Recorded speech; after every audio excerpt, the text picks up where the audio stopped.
ఒక్కసారి కొమ్మూరి గోల్డ్ కి కాల్ చేయండి. తాకట్లో ఉన్న మీ బంగారాన్ని విడిపించి మార్కెట్ ప్రైస్ కి వాళ్ళు కొనుక్కుని మిగతా డబ్బులు మీకు ఇచ్చేస్తారు. అందరికీ నమస్కారం. వెల్కమ్ టు మనం టీవీ. నేను మీ పవన్ బెస్వాడ. మనతో పాటు అడ్వకేట్ రజనీ గారు ఉన్నారు. మేడంతో మాట్లాడదాం. మేడం నమస్కారం.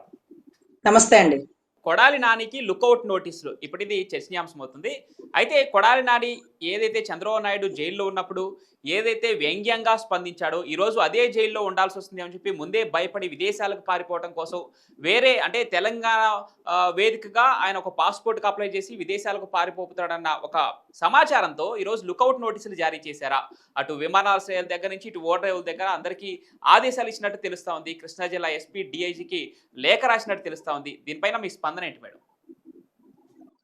సార్, ఒక వ్యక్తి సన్నబియ్యం శాఖలో స్కామ్, విజయవాడకు సంబంధించినటువంటి కృష్ణానది ఒడ్డునటువంటి ఏదైతే ఇసుకల స్కామ్, వీటన్నిటికంటే ముందుగా జగన్ గారి బినామీగా ఉన్నటువంటి వ్యక్తి ఏదైతే గౌరవ్ చంద్రబాబు గారిని అసందర్భ ప్రేలాపన అంటే అనుచిత మాటలు ఇలాంటివన్నీ అంటే మీ నాయన యాలక్క నాయుడు, లవంగ నాయుడు, ఖర్జూరపు నాయుడు అంటూ అసభ్యం, లేకపోతే ముసలోడని, లేకపోతే ఆయన్ని కుప్పంలో ఓడిస్తాడంట. ఆయన కుప్పంలో ఓడిపోకపోతే బూట్లు నాగుతాడంట.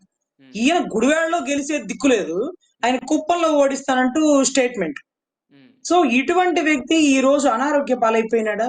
ముసలోడు వాడేం చేస్తాడు? ముసలోడా 75 ఏళ్ల వయసులో దగ్గర ఒక 45-50 ఏళ్ల వయసు గల వ్యక్తి పనిచేసినంత గొప్పగా క్యాన్వాయ్ పైకి ఇలా పట్టుకొని ఎక్కేసి అనర్గళంగా గంటన్నర ఎక్కడా దగ్గకుండా, ఎక్కడా కదలకుండా, ఎక్కడ ఒక చుక్క మంచినీళ్ళు కూడా తాక్కుండా ఆయన మాట్లాడుతుంటే, ఆయన ఏం మాట్లాడుతున్నాడో సబ్జెక్ట్ రాసుకోవడానికి పేజీలు సరిపోని పరిస్థితుల్లో ఆయన మాటల్ని ఆయన వెళ్ళేటటువంటి అడుగుజాడల్లో గతంలో తిరిగినటువంటి వ్యక్తివి నువ్వు. ఆ తల్లి ఇచ్చిన టీ కాఫీలు తాగినటువంటి వ్యక్తివి నువ్వు. ఈ రోజు ఆ తల్లి గురించో లేకపోతే ఆయన గురించో ఎవరైతే నీకు రాజకీయ భిక్ష పెట్టారో వాటన్నిటినీ మర్చిపోయిన నీకు, విశ్వాసహీనుడైనటువంటి నీకు గరుడ పురాణంలో నువ్వు చేసిన తప్పులకి గాను ఏ శిక్ష నమోదై ఉన్నదో ఆ శిక్షనే నువ్వు అనుభవించుతున్నావు. అది ఏ కర్మ. కాలాన్ని తప్పించుకోవచ్చు గాని కర్మను తప్పించుకోలేవు నాయన అన్నట్టుగా ఈ రోజు కర్మను అనుభవిస్తూ తెలంగాణలో అప్లై చేయడం ఏంటి? నువ్వు గుడివాడ నడిబొడ్డు కదా, కేసు నువ్వు కదా, నువ్వు వెళ్ళాలి కదా. తెలంగాణలో అప్లై చేసి అటు నుంచి అటు పారిపోవడానికి మీ కేసీఆర్ అన్న సహకరిస్తాడా? ఆడ కేసీఆర్ ఉన్నాడా నీకు? మరి ఎందుకు అటు నుంచి పారిపోదామని చూస్తున్నావు? లుకౌట్ నోటీస్ ఇచ్చి నువ్వు దేశం దాటి వెళ్ళకూడదు, నువ్వు అనుభవించేది ఇక్కడే అనుభవించు. ఇది కలికాలం, ఈ చోట కర్మ ఈ చోటే, అంతే. విదేశాలు దాటిపోకూడదు. సప్త సముద్రాల అవతల ఇక్కడిక్కడే ఉండాల. నువ్వు దేశాలు దాటిపోయి కాలు రెగరేసి అక్కడి నుంచి వీడియోలు పెట్టుకున్నావు. అబ్బో చంద్రబాబు గారు ఇలా అభివృద్ధి చేసేస్తున్నారు, అయ్యో పవన్ కళ్యాణ్ గారు ఇలా మాట నిలబడి రోడ్లు వేయించేస్తున్నారు, అరే మనం ఏం చేయాలని చిరతలు కొడతావా? లేదు, నువ్వు ఇక్కడ టాప్ మోస్ట్ హాస్పిటల్లో ఐసీయూ బెడ్ మీద కూర్చొని ఎదురుగా టీవీ స్క్రీన్ లో అమరావతి పూర్వ వైభోగాన్ని నువ్వు చూడాలని అమరావతి ప్రజలు కాంక్షిస్తున్నారు. వారు రైతులా? వారు బంగారు వాచీలు పెట్టుకుంటారా? వారు బంగారం వేసుకుంటారా? వారు పట్టు చీరలు కట్టుకుంటారా అని మాట్లాడిన నువ్వు ఈరోజు దేశాలు దాటిపోతే ఎలాగా? వారందరూ ఈ రోజు వైభోగం అనుభవిస్తూ మీరు అన్నట్టుగానే బంగారు వాచీలు, బంగారు నగలు, పట్టు చీరలు కట్టుకొని చక్కగా అమరావతిలో ఉన్నటువంటి కలియుగ దైవం శ్రీ వెంకటేశ్వర స్వామి దగ్గరికి వెళ్తూ ఉంటే అవన్నీ నువ్వు వీడియోలో చూడొద్దు. నీ పేరు కూడా వెంకటేశ్వరరావు కదా, కొడాలి వెంకటేశ్వరరావు. కానీ నాన్ని అనే భేదాలు లేకుండా అరాచకాలు చేసేసినావు. పురుకోస్తాళ్ళు కట్టినట్టుగా రుద్రాక్ష తాళ్ళని కట్టేస్తావు.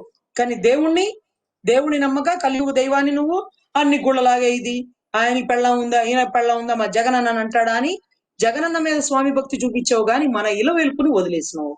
మరి కర్మ అనుభవించొద్దు.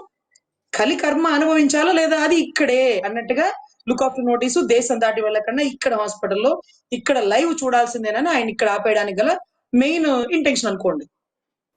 అంటే జైలులో ఉన్న వారిని, వారి యొక్క నేతల్ని పరామర్శించినటువంటి జగన్ మరి కొడాలి నానికి ఎంత చేటు అనారోగ్యం చేస్తే ఎందుకు పరామర్శించట్లేదు? అసలు అది నిజమైన అనారోగ్యమేనా అనే డౌట్ కూడా వస్తా ఉంది. జగన్ ఎందుకు పరామర్శించలేదంటారు కొడాలి నాన్ని? సార్, కొడాలి నాని ఎక్కడున్నాడో తెలియదు, ఏ హాస్పిటల్లో ఉన్నాడో తెలియదు, ఏ అనారోగ్యంతో బాధపడుతున్నాడో తెలియదు, ఇప్పుడు ఆయన ఫేస్ ఎలా ఉందో తెలియదు.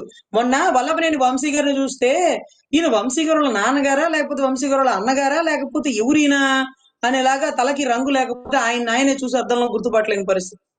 మనిషి దగ్గుతున్నాడు. అసలు పోసాని కృష్ణమురళి గారు అయితే నడవలేక నడుస్తున్నారు. ఇటువంటి పరిస్థితుల్లో ఇప్పుడు ఆయన ఏదైతే జగన్ రెడ్డి గారు అక్కడికి వెళ్ళగానే మీడియా మొత్తం అక్కడికి వెళ్ళిపోతుంది. ఏ హాస్పిటల్లో ఉన్నాడో తెలిసిపోతుంది. ఏ అనారోగ్యాలు అక్కడ ఐసీలో ఉన్నాడా, ఏసీ రూమ్ లో ఉన్నాడా ఎవరికి తెలుసండి. సో ఇప్పుడు ఆయన వెళ్ళి కలవాల్సినటువంటి అవసరం లేదు. కలిస్తే నా గుట్టు కూడా బయటకు వచ్చిద్దన్నా, నువ్వు మాత్రం నా కాడ మాత్రం రామాకయ్యా, నువ్వు ఎక్కడ అడుగు పెడితే అక్కడ అధపాతాళానికి తొక్కేస్తున్నారు వీరు, దయచేసి నువ్వు ఎక్కడికి రావద్దు అంటూ ఆయన పాదాన్ని ఎక్కడ పెట్టనివ్వని పరిస్థితి అండి. సో కొడాలి నాని గారు ఎక్కడో సేఫ్ సెక్యూర్ హాస్పిటల్లో ఉన్నారు. ఆయన ఎక్కడున్నారో ఎవరికి తెలియని పరిస్థితి. ఇప్పుడు ఈయన వెళ్ళి చూస్తే రోగమా, భోగమా, ఐసీయూనా, ఏసీ రూమా మొత్తం బయటకు వచ్చేస్తుంది. కాబట్టి లోగుట్టు పెరుమాళ్ల కెరిక అన్నట్టుగా ఆయన అక్కడ సేఫ్ గా ఉన్నాడు. ఈయన ఇక్కడ అరెస్ట్ అయ్యే మూమెంట్ నడుస్తుంది. సో అనారోగ్యం అని ప్రజలకి బయటకు చెప్తున్నారు కాబట్టి ధైర్యంగా ముందుకు వచ్చి నాకే అనారోగ్యం లేదనో, లేకపోతే నేను అనారోగ్యంతో పలానా రోగంతో బాధపడుతున్నానో ఆయన అభిమానులకి, గుడివాడ వాసులకి చెప్పాలని వారి కోరికట. అయినా సరే గుడివాడ వాసుల కోసం ఆయన బయటికి రావట్లేదు. బయట వస్తూ లోపలేసే పరిస్థితి నెలకొన్నదన్న విషయం వాళ్ళకి తెలుస్తుంది. ఎందుకంటే వాళ్ళ ఫ్రెండ్ వల్లభనేని వంశీ గారు ఏ పరిస్థితుల్లో ఉన్నారో చూస్తుంటేనే గజగజ వణుకుతున్నారు. ఏదో పేరుకి అంత హైట్ పొడుగుంటాడు గాని ధైర్యంగా నటిస్తాడని, కానీ లోపల పాపం చాలా చిన్న పిల్లాడి మనస్తత్వంతో భయభ్రాంతులు గురవుతున్న పరిస్థితి అయితే నెలకొందని గుడివాడ వాసులు చెప్తున్నారండి. ఫైనల్ గా నిన్న జగన్ ప్రెస్ మీద ఒక్క మాటలో చెప్పాలంటే ఏం చెప్తారు మేడం కన్క్లూజన్? షర్మిల గారు చెప్పిన మాట ప్రకారం నేను చెప్తున్నాను. షర్మిల గారు ఏ మాటలు అయితే చెప్పారో, మా అన్న భయపడుతున్నాడు, మా అన్న ముఖంలో భయం కనబడుతుంది, మళ్ళీ మా అన్నకి లోపలికి వెళ్లే టైం వచ్చేసింది, అప్పుడు జగనన్న బాణంగా నన్ను వదిలాడు, ఇప్పుడు ఎవరిని వదులుతారా అని ఎదురు చూస్తున్నాం. నన్నెంత మోసం చేశాడు, నా తండ్రి చావులో మోసం ఉంది, నా చిన్నాయన చావులో మోసం ఉంది, ఇంకా జనాల్ని, రాష్ట్ర ప్రజల్ని మోసం చేస్తూనే ఉన్నాడు నా అన్న, నా రక్త సంబంధం అంటూ ఆ చెల్లి ఇచ్చిన స్టేట్మెంట్ నే నేను ఇస్తున్నాను. Right madam, thank you so much for your valuable time. Thank you. Thank you.